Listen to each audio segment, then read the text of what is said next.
Assalamualaikum warahmatullahi wabarakatuh. Perkenalkan, saya Zulfatul Mutmainnah dari SKB Temanggung, Jawa Tengah, peserta BIMTEK Kepala Laboratorium UPI gelombang ke-44. Pada kesempatan kali ini, saya akan memaparkan tugas dari Ibu Hertin Kusbandia tentang pembuatan video pembelajaran menggunakan KineMaster. Sekilas tentang bimbingan teknis Kepala Laboratorium UPI. Ketika saya diminta untuk menjadi kepala lab di sekolah saya merasa saya membutuhkan peningkatan kompetensi untuk belajar tentang manajemen laboratorium. Karena basic saya adalah pendidikan matematika, jadi saya belum ada pengalaman sama sekali dalam manage laboratorium yang benar itu seperti apa.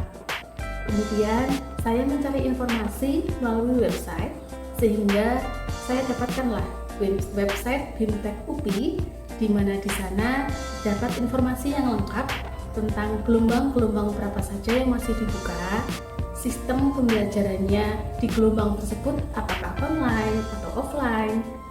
Saya dapat memilih gelombang mana yang kira-kira di waktu tersebut tidak mengganggu tugas utama saya sebagai pendidik.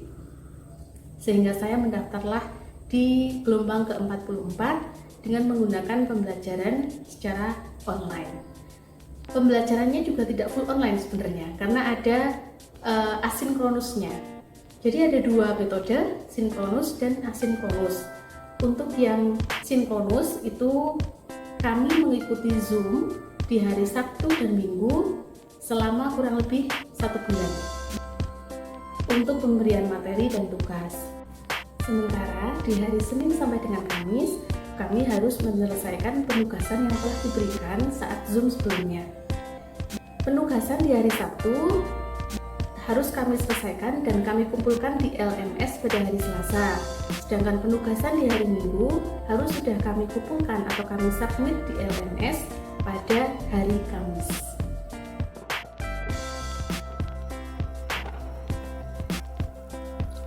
Nah, sekarang kita akan belajar tentang bangun ruang.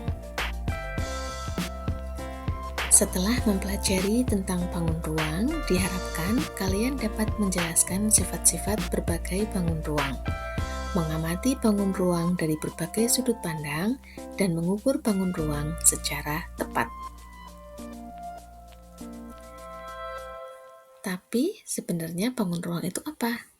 Bangun ruang adalah bangunan 3 dimensi yang memiliki panjang, lebar, dan tinggi. Contohnya, kubus, balok, prisma, limas, tabung, kerucut, dan bola.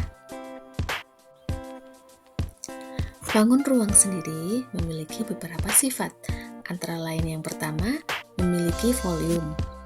Yang kedua, dibentuk oleh sisi, rusuk, dan titik sudut.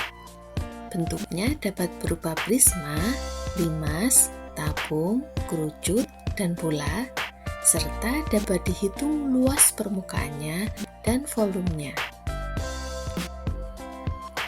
Berikut adalah contoh bangun ruang, antara lain kubus, prisma, tabung, bola, limas, balok, dan kerucut.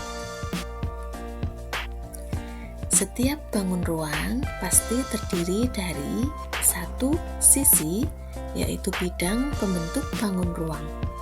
Yang kedua, rusuk yang merupakan garis pertemuan dari dua sisi.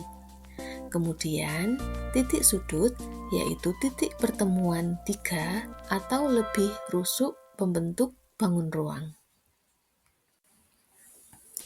Bangun ruang memiliki luas permukaan dan volume, di mana luas permukaan adalah jumlah luas dari semua sisi yang membentuk bangun ruang.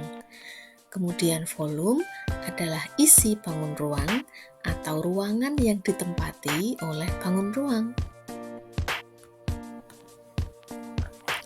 Karena rumus luas permukaan bangun ruang adalah jumlah dari seluruh sisi yang membentuk bangun ruang, maka rumus luas permukaan kubus adalah 6 kali sisi kuadrat, di mana terdapat 6 buah sisi persegi yang membentuk kubus.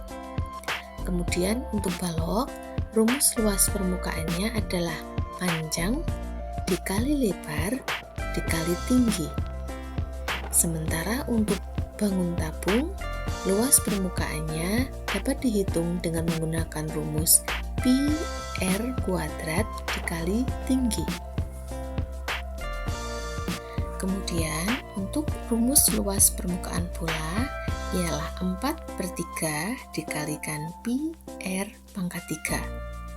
Dan rumus limas serta prisma adalah 1/3 luas alas dikali tinggi. Nah, berdasarkan apa yang kita pelajari tadi, maka dapat kita tarik kesimpulan. Yang pertama, bangun ruang memiliki sifat khas, seperti sisi, rusuk, dan titik sudut. Yang kedua, bangun ruang bisa diamati secara visual, dibayangkan, atau kita cari jaring-jaringnya. Serta yang ketiga, dapat dihitung luas permukaan dan volumenya menggunakan rumus tertentu. Sekarang, untuk semakin memperdalam pemahaman kalian tentang bangun ruang, mari kita berlatih. Buka LKPD yang telah diberikan oleh Ibu Guru dan mari kita diskusikan.